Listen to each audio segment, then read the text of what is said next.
안녕하세요, 아저씨네입니다.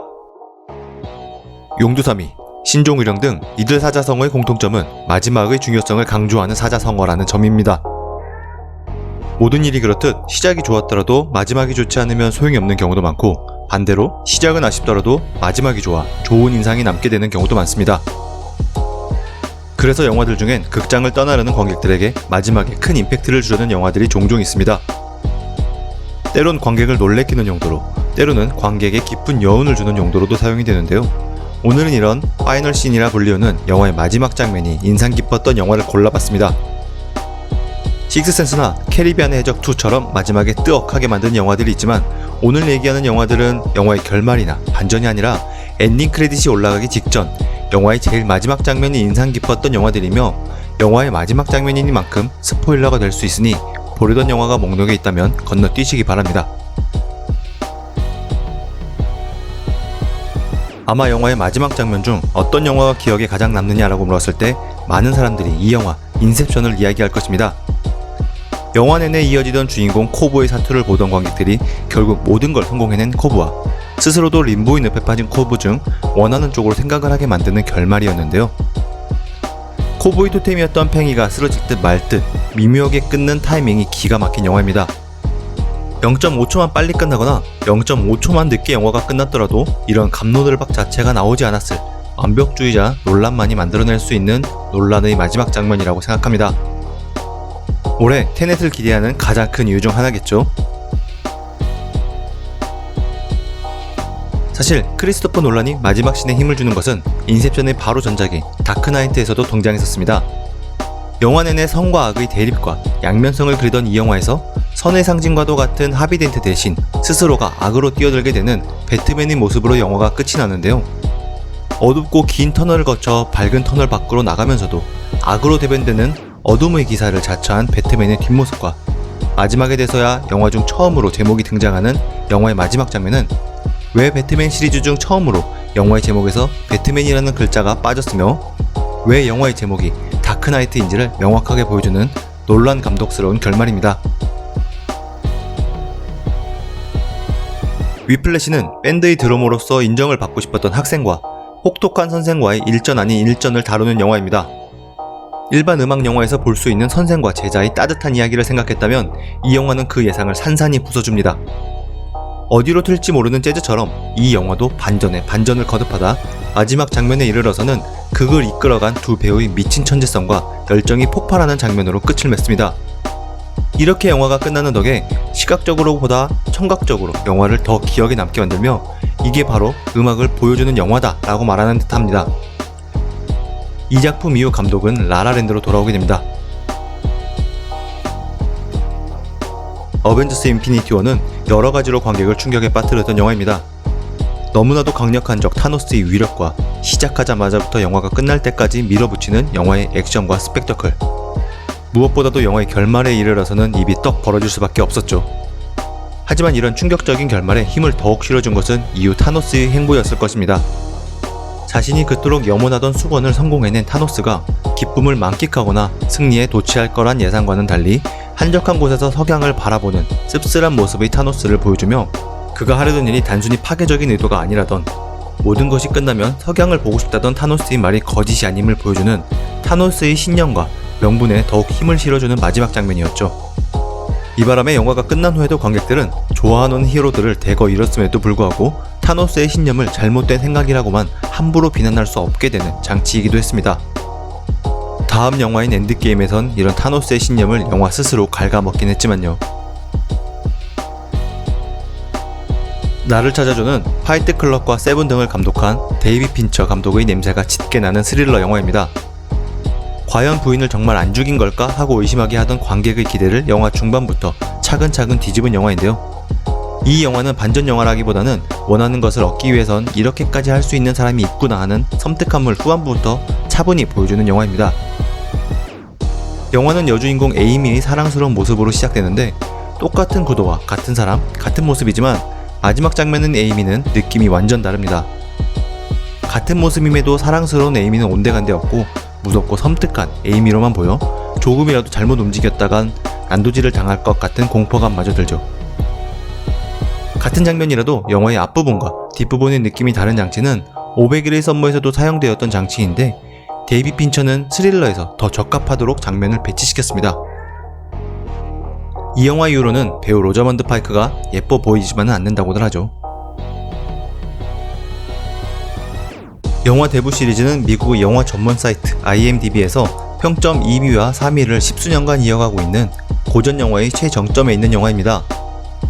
1972년작인 이 영화는 워낙 영화가 오래되다 보니 못 본 분들도 많지만 지금 봐도 지루하지 않은 이야기를 가지고 있습니다.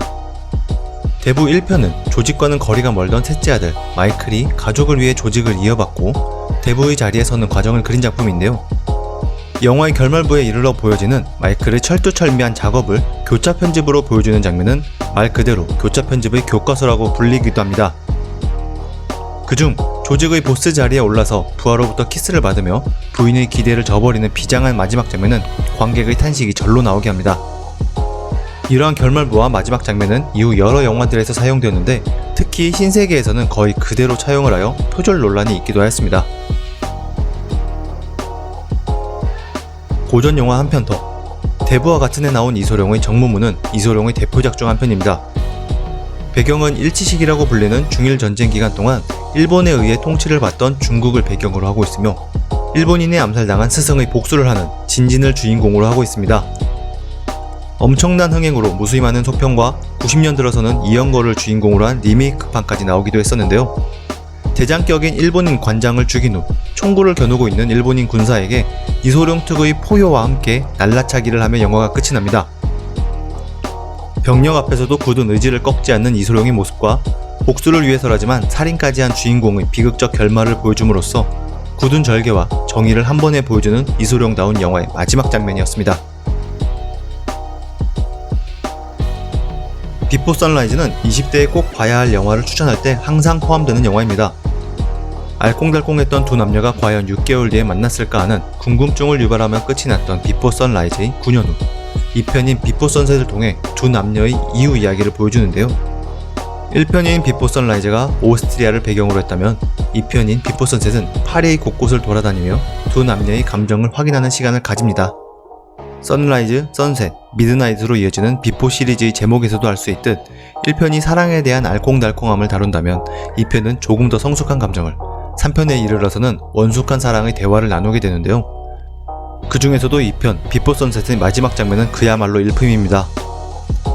비행기 시간을 얼마 남겨두지 않은 상태에서 셀린의 춤과 노래를 그윽히 바라보는 제시의 모습으로 영화가 끝이 나는데 과연 제시는 셀린을 두고 비행기를 타러 갔을지 1편보다도 더 궁금해지는 마지막 장면이 아닐 수 없습니다.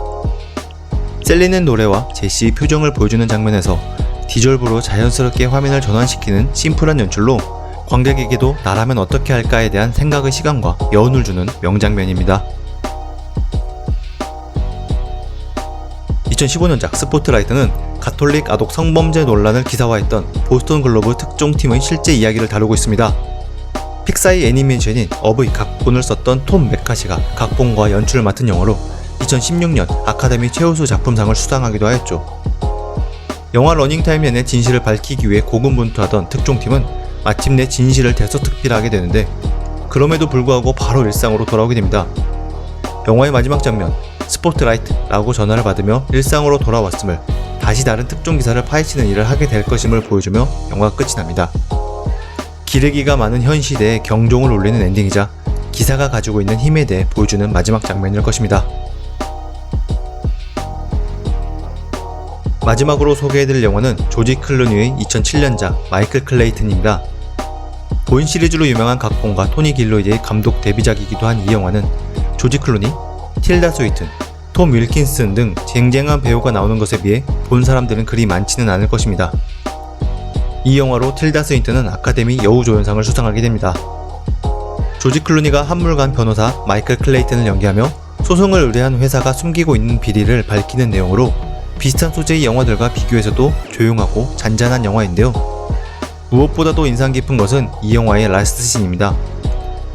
비리를 밝혀내며 원하는 바를 이뤄낸 마이클이 택시를 타고 가는 것으로 영화가 끝이 나는데 이런 마이클을 아무런 대사 없이 가만히 비춰줍니다. 비리를 밝혀내는 과정에서 겪었던 동료의 죽음과 여러가지 고난으로 이겼음에도 기쁘지만은 않은 주인공의 복잡한 감정을 가만히 보여주는 장면으로 얼굴을 비추는 것만으로도 관객이 같이 이입하고 여운을 가지게 만듭니다. 조지 클루니의 최고 영화는 아닐지언정 조지 클루니의 최고 장면이라고 감히 말할 수 있습니다.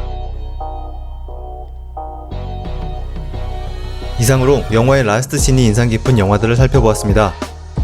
일반적으로 영화를 보고 듣는 시청각 예술이라고 얘기하는데 앞에 리스트에 있는 영화들도 그렇지만 깊은 여운을 주는 장치로 시각이나 청각 한쪽 감각만을 자극한다거나 의외의 순간에 이 두 가지를 모두 끊어버리는 연출을 사용하곤 합니다. 시작만큼 중요한 영화의 마지막 장면, 여러분은 여기에 나오지 않은 영화 중 좋아하는 라스트 씬이 있나요? 이외에도 라스트 씬이 좋았던 영화들이 많은데 다음에 이야기할 수 있는 기회가 또 있었으면 좋겠습니다. 다음 시간엔 더욱 재미있는 영화 이야기로 돌아오겠습니다. 이상 아저씨네였습니다.